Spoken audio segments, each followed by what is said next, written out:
students. Today we will study the last part of this chapter. We will start with biodiversity conservation.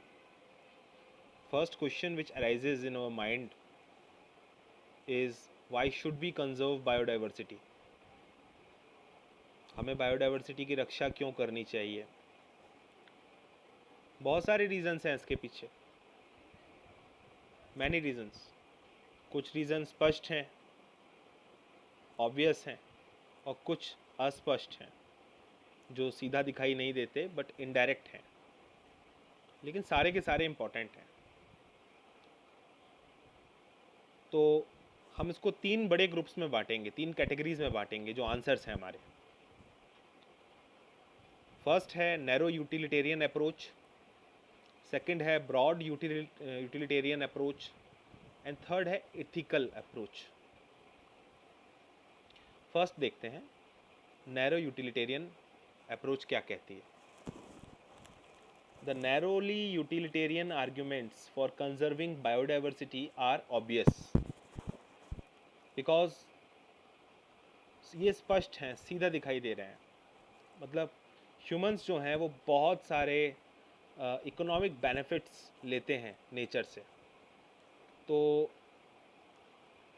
अगर हम ये देखें कि हमें नेचर से डायरेक्टली क्या मिल रहा है जिससे हमको फ़ायदा होता है इकोनॉमिकली, तो वो ये है जैसे कि हमको अनाज मिलता है, दालें मिलती हैं, फल मिलते हैं, है ना, जलाऊ लकड़ी मिलती है, फायरवुड मिलता है, फाइबर्स मिलते हैं, कंस्ट्रक्शन मटेरियल मिलता है, इंडस्ट्रियल प्रोडक्ट्स हैं अलग अलग प्रकार के, जैसे टेनिन्स हैं, लुब्रिकेंट्स हैं, डाई हैं अलग अलग जो कलर करने के लिए, रेजिन्स हैं, डाइस के को कलर करने के लिए यूज़ किया जाता है, ठीक है ना, रेजिन्स हैं, गम्स हैं, परफ्यूम्स हैं, बहुत सारे प्रोडक्ट्स आपको मिलते हैं.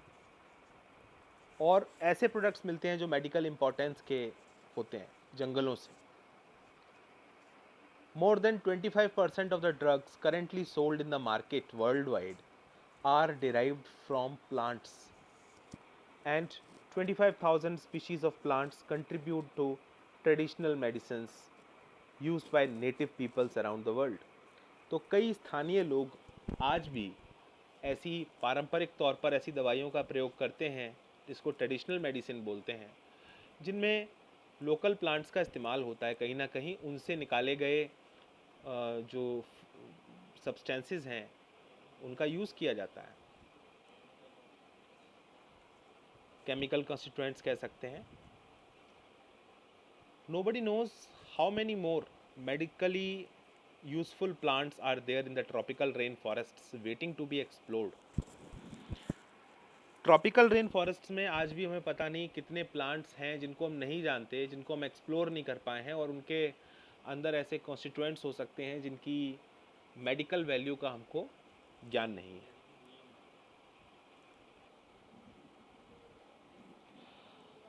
Okay, next part.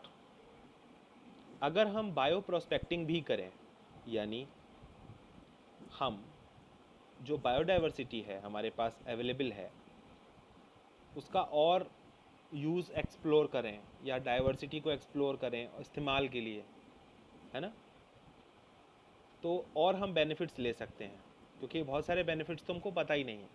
तो प्रॉस्पेक्ट्स तलाशो, जो बायोडाइवर्सिटी आपके पास है उसमें और फ़ायदे ढूंढो. अगर हम ऐसा करें और अपना कुछ रिसोर्सेज का यूज़ करें और बायो प्रोस्पेक्टिंग करने लग जाएं कि नेचर हमको और क्या क्या दे सकता है.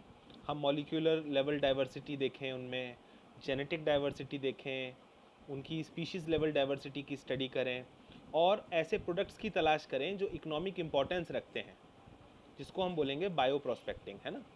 तो अगर ऐसे और हमको प्रोडक्ट्स मिलते हैं नेचर से तो हमें तो और अच्छा लगेगा, और ऐसे नेशंस को और फ़ायदा होगा जिनको ईश्वर ने रिच बायोडाइवर्सिटी से नवाजा है, दी है उनको, जिससे कि उनको और बेनिफिट्स मिल सकते हैं. तो नैरो यूटिलिटेरियन अप्रोच ये कहती है कि हम अपने फ़ायदे में सोचें, सेल्फ, हम अपना सोचें बस. अगर हम केवल अपना सोच के चलें तो भी हमें नेचर को, बायोडाइवर्सिटी को बचाना चाहिए. हाँ, ये एक छोटी सोच है, नैरो सोच है ना. जब आप अपने बारे में सोचते हो तो ये नैरो हो जाता है। आप और किसी के बारे में नहीं सोच रहे हो, अपने बारे में सोच रहे हो, ठीक है ना। तो बायोडाइवर्सिटी को बचाने के लिए एक नैरो अप्रोच हो सकती है, ये जो हमने आपके साथ डिस्कस की, ये जो हमारा पैरा था इस पूरे पैरा में। Next is the broadly utilitarian approach. अब थोड़ा सा हम ब्रॉड सोचेंगे, ज़्यादा स्पीशीज़ के लेवल पर सोचेंगे, मतलब कि सबको फ़ायदा हो, हम ऐसा सोचेंगे। This argument says that biodiversity plays a major role in many ecosystem services that nature provides. तो अब हम सोच रहे हैं इकोसिस्टम सर्विसेज के लेवल पर कि देखो जो बायोडाइवर्सिटी है वो इकोसिस्टम सर्विसेज में कितना इम्पोर्टेंट रोल प्ले करती है। तो अब आप अपने लिए नहीं सोच रहे हो, अब आप इकोसिस्टम के लिए सोच रहे हो। तो इकोसिस्टम के अंदर तो बायोटिक कम्युनिटी और एबायोटिक कम्युनिटी दोनों प्रेजेंट हैं।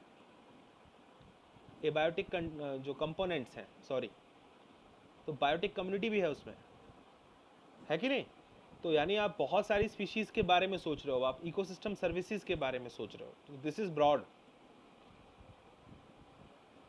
तेज़ी से विलुप्त होते हुए dwindling Amazon forests is estimated to produce. अब वो अमेज़न फॉरेस्ट आज ख़त्म हो रहे हैं बहुत तेज़ी से, लेकिन ये अमेज़न फॉरेस्ट जो हैं क्यों महत्वपूर्ण हैं? बिकॉज ये 20% जो ऑक्सीजन है धरती की उसको प्रोड्यूस करते हैं फोटोसिंथेसिस करके। क्या हम इसकी कोई इकोनॉमिक वैल्यू लगा सकते हैं? क्या हम इसकी कीमत लगा सकते हैं? हमने इसको पढ़ा था इकोसिस्टम सर्विसेज वाले पोर्शन में। ऐसी चीज़ों की जो इकोनॉमिक वैल्यू है वो बहुत ज़्यादा है, और नेचर वो सर्विसेज हमें ऑफर करता है। तो क्यों ना नेचर की जो बायोडाइवर्सिटी है उसको बचा के रखा जाए, कंजर्व किया जाए। You can get some idea by finding out how much your neighborhood hospital spends on a cylinder of oxygen. आप बस केवल ये देखो कि ऑक्सीजन सिलेंडर जो होता है, जो हॉस्पिटल्स में यूज़ होता है, उसकी कॉस्ट क्या है, और कंपेयर करो फिर जो ऑक्सीजन आपको बचपन से लेके आज तक मिल रही है, आपने कितने पैसे देने चाहिए उस नेचर को वापस लौटा के, कि इतनी क्या ऑक्सीजन आपने हमको बना के दी है। क्लियर। Next, pollination. देखो, पॉलिनेशन के बिना फ्रूट्स या सीड्स नहीं आ सकते जो आपके लिए इम्पॉर्टेंट हैं। और उस पॉलिनेशन को कैरी कौन करता है? बीज हैं, बम्बल बीज हैं, बर्ड्स हैं, बैट्स हैं, और बहुत सारे एजेंट्स हैं। तो क्यों ना हम बायोडाइवर्सिटी को कंजर्व करें कि जिससे पॉलिनेशन ठीक से होता रहे और हमारी जो यील्ड है फ्रूट्स की और सीड्स की वो बनी रहे, प्रोडक्शन बना रहे। What will be the cost of accomplishing pollination without help of natural pollinators? सोचिए आप, अगर ये नेचुरल पॉलिनेटर नहीं हुए, बायोडाइवर्सिटी को हमने नहीं बचाया, तो क्या हम अपने आप से पॉलिनेशन करवा सकते हैं? दुनिया भर के जितने भी हम प्रोडक्ट्स यूज़ कर रहे हैं प्लांट रिलेटेड, क्या हम उनको उसी अमाउंट में ले पाएंगे? क्या हम इतना पॉलिनेशन करा पाएंगे नेचर में जितना ये लोग कराते थे? और क्या हम उसकी इकोनॉमिक कॉस्ट को हैंडल कर पाएंगे, बियर कर पाएंगे? हम कर ही नहीं पाएंगे। तो बहुत सारे बेनिफिट्स हैं। अगर हम इकोसिस्टम के लेवल पर भी सोचें, हम ब्रॉड अप्रोच भी रखें, तो हमें और क्लियर होता है कि देखिए कितने सारे बेनिफिट्स हैं इस नेचर से, इस बायोडाइवर्सिटी से हमको। आप जब नेचर में से होके जाते हो तो आपको कितने प्लेजर मिलते हैं। अगर आप किसी घने जंगल में से होके जा रहे हो तो आपको कितनी सुकून और शांति मिलती है।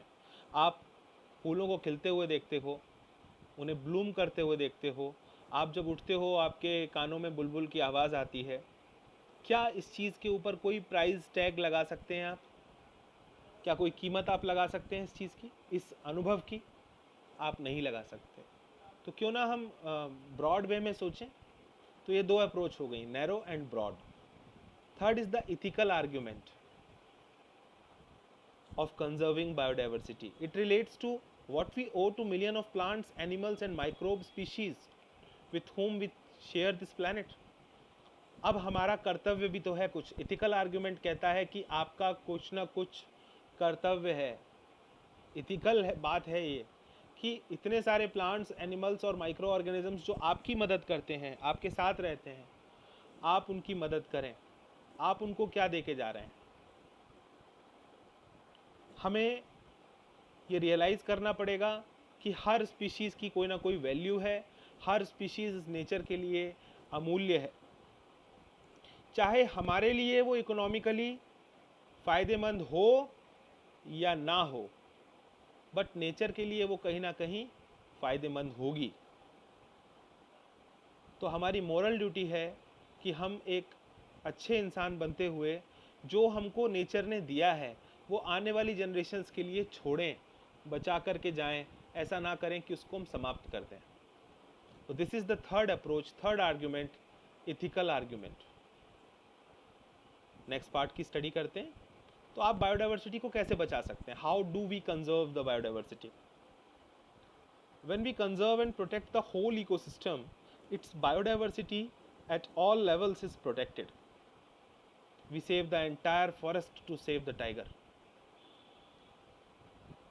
अगर आप पूरे इकोसिस्टम को बचाने में जाते हैं और सबके बारे में सोचते हैं तो फिर आप सारी बायोडाइवर्सिटी को बचाते हैं हर लेवल पर। जैसे कि अगर आपको टाइगर को बचाना है तो जंगल को बचाना पड़ेगा, तभी तो टाइगर बचेगा। This approach is called as in situ, on site conservation. अगर आपको टाइगर को बचाना है तो आप फॉरेस्ट को बचाओ, उसके घर को बचाओ। क्लियर? तो आप उसकी साइट पर जहां वो रहता है, जिस लोकेशन पे वो रहता है, आप उस लोकेशन पे जाके उसको सेव कर रहे हो। ये इन सिटू अप्रोच कहलाती है। लेकिन अगर सिचुएशन बहुत ख़राब हो जाए, एनिमल जो है एंडेंजर्ड है या थ्रेटेंड है, यानी थ्रेटेंड होने का मतलब है कि जिसको हाई रिस्क है एक्सटिंक्शन का वाइल्ड में, यानी अगर वो जंगल में रहा, उसके नंबर्स इतने कम हो गए हैं कि हो सकता है वो ख़त्म हो जाए नियर फ्यूचर में, तब हमको दूसरे मेजर्स लेने पड़ जाते हैं, जिसको हम बोलते हैं एक्स सिटू कंजर्वेशन। तब हमें उसको बाहर निकालना पड़ता है उसके नेचुरल हैबिटेट से और दूसरी जगह ले जाना पड़ता है, ऑफ साइट कहते हैं जिसको, वहाँ पर उसको बचाने का प्रयास किया जाता है। तो दोनों अप्रोचेस के बारे में पढ़ते हैं अभी। सबसे पहले in situ conservation. Faced with the conflict between development and conservation, many nations find it unrealistic and economically not feasible to conserve all their biological wealth. अब बहुत सारे राष्ट्र हैं जो आज विकास कर रहे हैं, है ना, धन कमाना चाहते हैं, अपने आप को इकोनॉमिकली और डेवलप करना चाहते हैं, और डेवलपमेंट की तलाश में उनको ये लगता है कि ये अनरियलिस्टिक, यानी जिसको हम कर नहीं सकते वाकई में, वो ऐसा सोचते हैं कि बायोडाइवर्सिटी को, जितनी भी बायोडाइवर्सिटी है हमारे पास, हम सबको बचा नहीं सकते, और हमारे लिए अगर हम बचाने की कोशिश करेंगे तो बहुत पैसा खर्च भी होगा, ऐसा वो सोचते हैं। Invariably the number of species waiting to be saved from extinction far exceeds the conservation resources available. और सत्य ये भी है कि जितनी स्पीशीज़ को बचाने की आवश्यकता है, जो हमारा वेट कर रही हैं कि हम उनको बचाएं एक्सटिंक्शन से, अगर हम उनको बचाने की कोशिश करें भी तो हमारे पास उतनी रिसोर्सेज नहीं हैं, तो हम सबको नहीं बचा सकते, बिकॉज रिसोर्सेज का अभाव है, रिसोर्सेज कम है। So on a global basis this problem has been addressed by eminent conservationists. बहुत सारे कंजर्वेशनिस्ट्स हैं जो बचाने की कोशिश कर रहे हैं दुनिया भर में स्पीशीज़ को, बायोडाइवर्सिटी को, तो उन्होंने इसको हल करने के प्रयास किए हैं। They identified for maximum protection certain biodiversity hotspot regions with very high level of species richness and high degree of endemism. तो उन्होंने ये पाया है कि दुनिया भर में कुछ ऐसी जगह हैं जिनको हम बायोडाइवर्सिटी हॉटस्पॉट कहते हैं। वहाँ पर आप देखेंगे तो आपको एंडेमिक स्पीशीज़ मिलेंगी बहुत सारी, वहाँ आपको बहुत बायोडाइवर्सिटी मिलेगी, और कुछ ऐसी स्पीशीज़ भी मिलेंगी जो दुनिया भर में और कहीं नहीं पाई जाती, केवल उन्हीं लोकेशंस पे पाई जाती हैं, जिसे हम बोलते हैं एंडेमिक स्पीशीज़। तो अगर हम ऐसी जगहों की रक्षा करें, उन ऐसे फॉरेस्ट्स को हम सेव करें जहाँ पर एंडेमिक स्पीशीज़ हैं जो और कहीं नहीं मिलती हैं, तो हम उस स्पीशीज़ को एक्सटिंक्ट होने से बचा सकते हैं। सो शुरुआत में 25 बायोडाइवर्सिटी हॉटस्पॉट्स आइडेंटिफाई किए गए थे। आगे चल के 9 और उसमें जोड़ दिए गए, तो टोटल हो गया है अब 34। दुनिया भर में 34 बायोडाइवर्सिटी हॉटस्पॉट्स हैं। इन हॉटस्पॉट्स को आप देखें तो इसलिए भी चुना गया है कि यहाँ पर हैबिटेट लॉस काफ़ी तेज़ी से हो रहा था और यहाँ पर एंडेमिक स्पीशीज भी थी, तो क्यों ना इनको बचाने का कोशिश किया जाए। 3 हॉटस्पॉट्स जो हैं वो हमारे देश में या हमारे देश से जुड़े हुए ही हैं या उसके आसपास हैं, जैसे कि Western Ghats and Sri Lanka, Indo Burma region and Himalaya. ये सब हमारी कंट्री के बिल्कुल पास वाले और हाई बायोडाइवर्सिटी वाले रीजन्स हैं। इंडो बर्मा रीजन कहाँ है? नॉर्थ ईस्ट में, ईस्टर्न इंडिया इसको कहते हैं अपनी। वेस्टर्न घाट्स महाराष्ट्र, कर्नाटक और श्रीलंका वाला जो पोर्शन है नीचे की तरफ, ये एक जोन हो गया। और हिमालय जो है हमारा वो, ठीक है ना। तो इस तरह से आप इसको ऐसे लेके चलिए, western Ghats, Sri Lanka and third आप ले लीजिए इंडो बर्मा एंड हिमालय। तो ये 3 अपने रीजन हो गए बायोडाइवर्सिटी हॉटस्पॉट्स वाले। Although all the biodiversity hotspots put together cover less than 2% of the Earth's land area। अगर आप सारे बायोडाइवर्सिटी हॉटस्पॉट्स का एरिया निकालें तो पूरी धरती का जो एरिया है, ज़मीन का एरिया, उसका केवल 2% होते हैं ये। और कितनी स्पीशीज़ को ये हार्बर कर रहे हैं, इनके पास कितनी स्पीशीज़ रह रही हैं, वो बहुत हैं, हाई है नंबर। इसीलिए इनका स्ट्रिक्ट प्रोटेक्शन करना काफ़ी ज़रूरी है ताकि मास एक्सटिंक्शन से बचा जा सके। बिकॉज यहाँ स्पीशीज़ का जो पॉपुलेशन है वो बहुत ज़्यादा है, तो अगर हम इनकी रक्षा करेंगे तो हम मास एक्सटिंक्शन से बच जाएंगे। लगभग 30% तक चांसेस हैं कि हम उस मास एक्सटिंक्शन को कम कर सकते हैं। भारत में इकोलॉजिकली यूनिक और बायोडाइवर्सिटी रिच रीजन्स को प्रोटेक्ट करने के लिए सरकार ने लीगल तरीके से बायोस्फीयर रिजर्व्स बनाए हैं, नेशनल पार्क्स बनाए हैं और सेंचुरीज बनाई हैं। भारत के पास 14 बायोस्फीयर रिजर्व्स हैं, 90 नेशनल पार्क्स हैं and 448 wild life sanctuaries present हैं एट प्रेजेंट। इंडिया का रिलीजियस या कल्चरल ट्रेडिशन भी है, जिसके कारण हम नेचर को बचाते चले आए हैं बहुत पुराने समय से। हम नेचर से प्यार करते हैं और उसको पवित्र भी मानते हैं। In many cultures tracts of forests were set aside and all the trees and wild life with in were venerated and given total protection. कई कल्चर्स में जंगलों के जो अंदर रहने वाले जंतु हैं, पेड़ पौधे हैं, वाइल्ड लाइफ हैं, उनका महिमा मंडन किया गया है, उनको सुंदरता का और शक्ति का प्रतीक भी माना गया है और उनको प्रोटेक्ट किया गया है। Such sacred groves are found in Khasi and Jaintia hills in Meghalaya, in Aravalli Hills of Rajasthan, in Western Ghat regions of Karnataka and Maharashtra, and the Sarguja, Chanda and Bastar areas of Madhya Pradesh। तो ये पवित्र one है, पवित्र one. इन पवित्र वनों के आदिवासी या इनके आसपास रहने वाले जो गांव वाले लोग हैं, इनको पवित्र मानते हैं, इनको शोभा की वस्तु भी मानते हैं और इनको बचाने का पूरा प्रयास करते हैं। मैंने अलग अलग जोन्स के बारे में अभी यहाँ पर आपके साथ आपको नाम बताए हैं, भारत में कहाँ कहाँ पर ऐसा है। मेघालय में तो जो सेक्रेड ग्रूव्स हैं वो लास्ट रिफ्यूज माने जाएगा बहुत सारे ऐसे प्लांट्स के लिए जो आज एक्सटिंक्शन की कगार पर हैं। यानी ऐसे बहुत सारी प्लांट स्पीशीज़ हैं जो ख़त्म होने वाली हैं, और केवल आदिवासियों की वजह से या लोकल लोगों के प्रयासों की वजह से आज वो बची हुई हैं। सेकंड है ex situ conservation.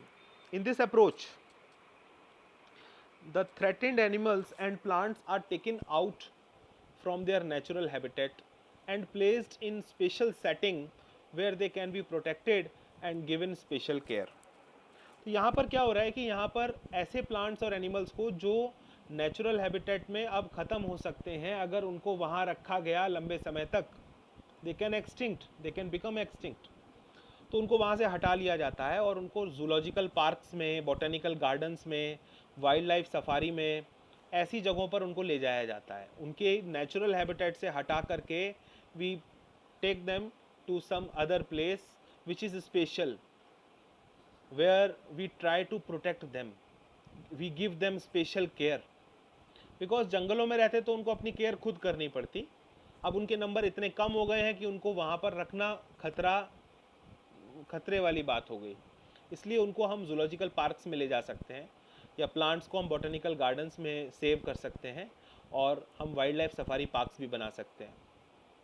So there are many animals that have become extinct in the wild but continue to be maintained in the zoological parks. आज के दौर में भी ऐसे कुछ एनिमल्स हैं जो जंगल में नहीं मिलते हैं, लेकिन वो जूलॉजिकल पार्क्स में अभी भी हैं।